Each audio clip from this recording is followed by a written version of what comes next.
Would you trade your right arm just for a chance to survive? Julien did.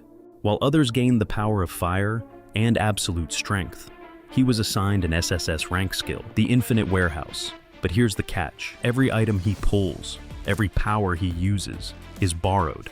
And the interest? It's lethal. To kill his first monster, he took a 500 credit loan, the Collateral, his own limb. Now, he has 72 hours to pay it back, or he pays with his entire body. Julien was in a job interview for an accountant position. The interviewer slid a pen across the table. "Sell me this pen." But Julien refused. He argued that if there is no need, selling it would be dishonest. The interviewer dismissed him instantly. "We'll get back to you." Walking outside, he received a text from his best friend, Chris. He finally landed a job. He wanted to celebrate, but then an emergency alert shrieked from every phone. The sky shifted from clear blue to a dark, sickly purple. A massive rift tore open, and a colossal object crashed right into the building Julien had just exited. A cold, mechanical voice echoed. Earth's integration into the multiverse had begun. The system assigned Julien his class, Dimensional Merchant, rank SSS. But there was a problem.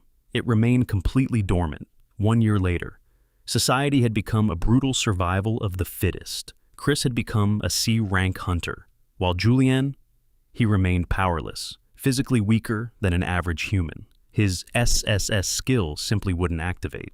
After Chris left for a dangerous B-rank gate, Julien sat alone, trying in vain to summon his status window. But suddenly, space distorted. A dungeon gate ripped open. Right inside his apartment, the building collapsed, concrete shattered, pinning Julien's legs to the floor. A massive, grotesque monster emerged from the gate, ready to kill him. In absolute desperation, Julien screamed, offering anything just to stay alive. Ding. The system detected his plea. Transaction parameters met. Finally, his unique skill activated. The Infinite Warehouse. A blinding golden screen appeared before his eyes. "Open the store." Julien looked at the monster and shouted his consent, marking his terrifying awakening as the Dimensional Merchant. Shop opened. "Welcome, merchant." The golden status screen flared. Time seemed to slow to a crawl, even as the monster's acid-filled jaws were mere inches from Julien's throat. He looked at the menu, expecting combat skills. Instead, he saw an online store with absurdly expensive S-rank weapons, costing things like planets or a firstborn child. Julien mentally screamed. He was broke, unemployed. He begged for something cheap. The system scanned his assets, locating his desperation and future labor, and initiated an emergency loan. Item purchased: a C-grade revolver. Name: the Debt Collector. Price: 500 credits at a 25% daily interest rate. Collateral: his right arm. Time resumed. A heavy, stylish black revolver dropped onto his chest. Julien had never fired a gun, but as the monster closed in, he pulled the trigger. There was no recoil. Instead, he felt his very soul being sucked out. His right arm turned gray and numb, drained of its life force to power the shot. A massive red energy beam erupted, silently obliterating the monster's head, piercing straight through the building's roof and shooting into the dark sky. Julien leveled up twice, but the massive headless corpse collapsed, pinning him down, alongside the concrete already crushing his legs. Soon, heavy footsteps. High-ranking hunters from a nearby guild arrived, drawn by the massive mana signature, expecting to find an S-rank hunter. They tossed the corpse aside and freed him. The lead woman demanded to know what happened. Julien opened his mouth to explain, but then a passive skill triggered. Non-disclosure agreement, designed to protect his trade secrets. The hunter's eyes glazed over. Their minds suddenly rationalized the impossible scene, convincing themselves it was just a freak mana gas explosion. The revolver dissolved into light, leaving absolutely no evidence behind. As Julien was prepped for extraction, he couldn't feel his legs, he couldn't feel his right arm. He was left with nothing except a 500 credit debt and a useless gray limb. The smell of medicine filled the air.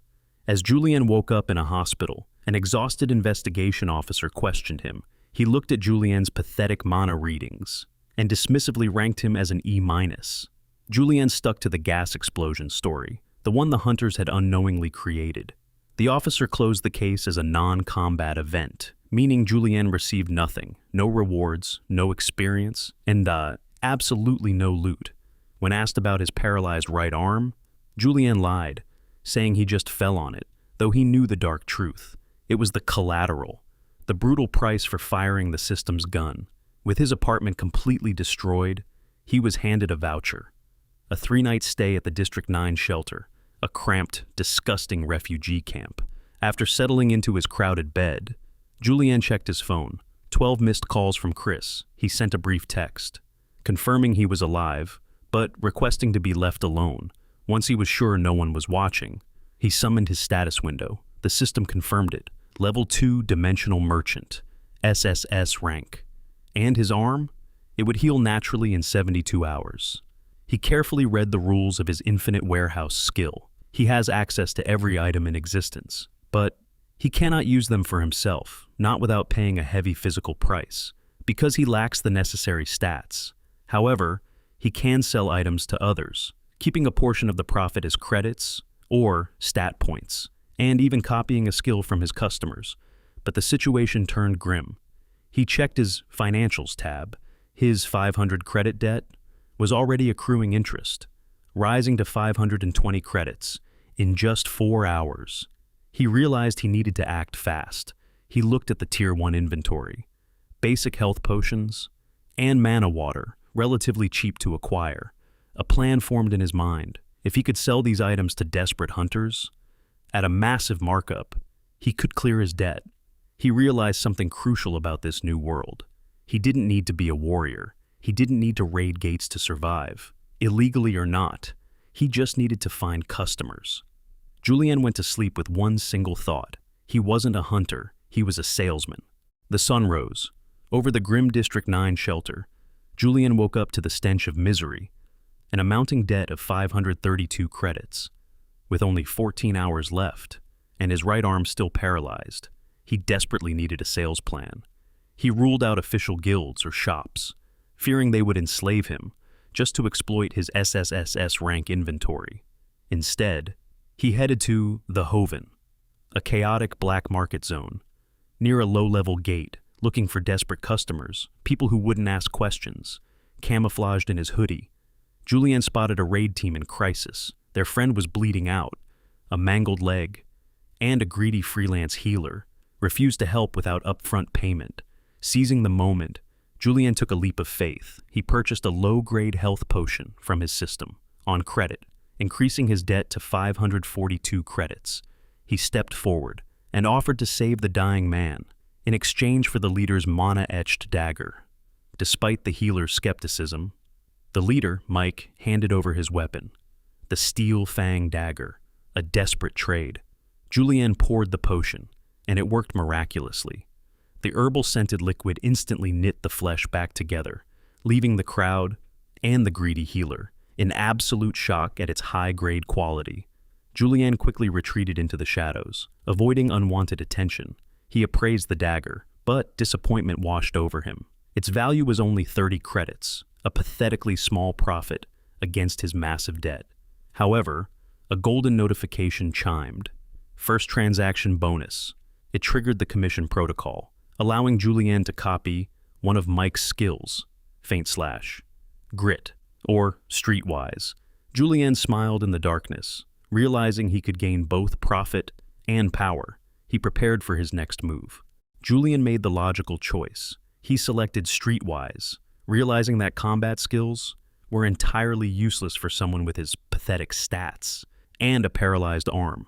The integration process was painful, like a high-voltage charger, plugged directly into his brain.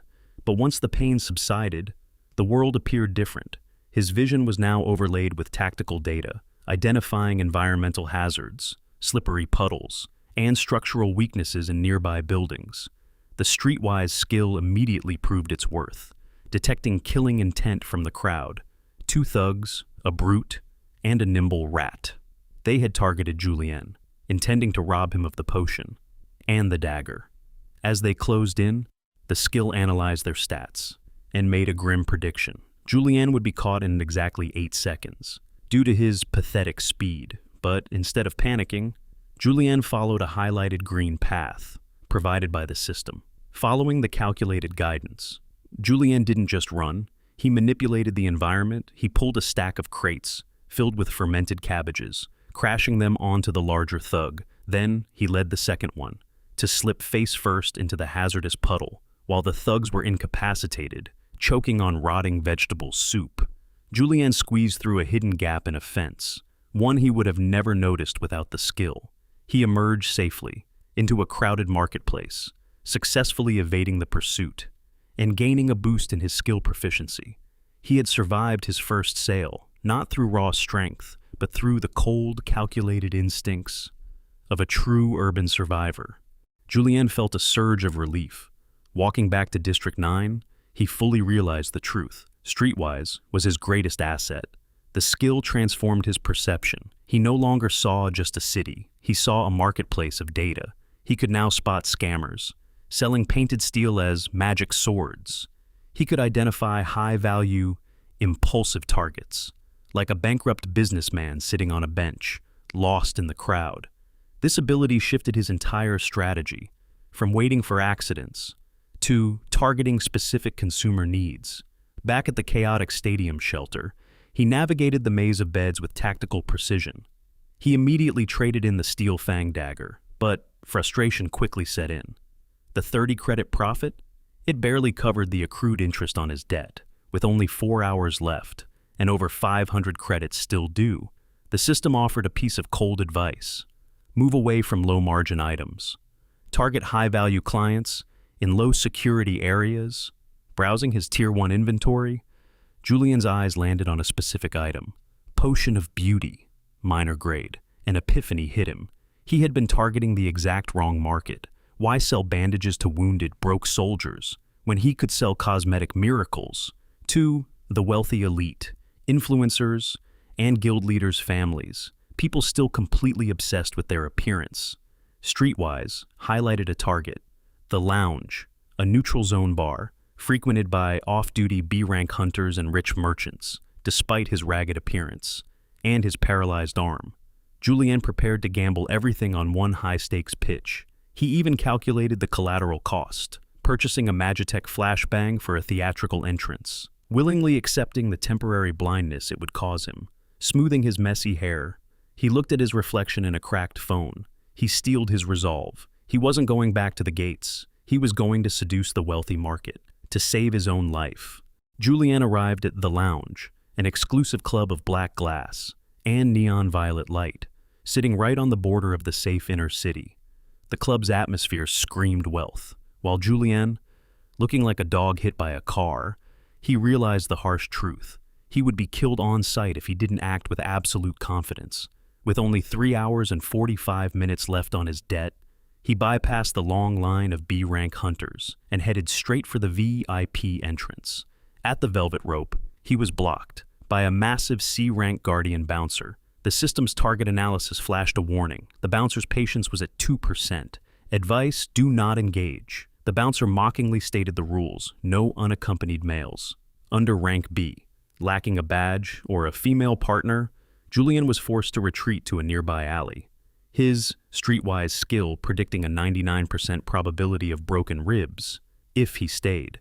Desperate, Julien used streetwise to scan the area, looking for a female partner to help him gain entry. He bypassed a gold digger, a drunk berserker, and a nervous healer, all completely unsuitable. But then, his eyes landed on a woman, leaning against a bridge railing, staring at the moon with profound boredom. She wore a black trench coat over silver armor, and her mere presence commanded an instinctive personal space from the entire crowd. Julien attempted to analyze her, but the system glitched, flashing red. Error, labeling her threat level as fatal.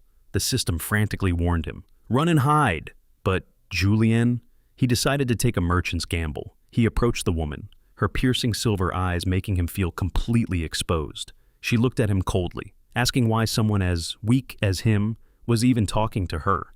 Julien didn't flinch. He replied, because you were bored. A fact his streetwise skill had just confirmed, at a 99% level.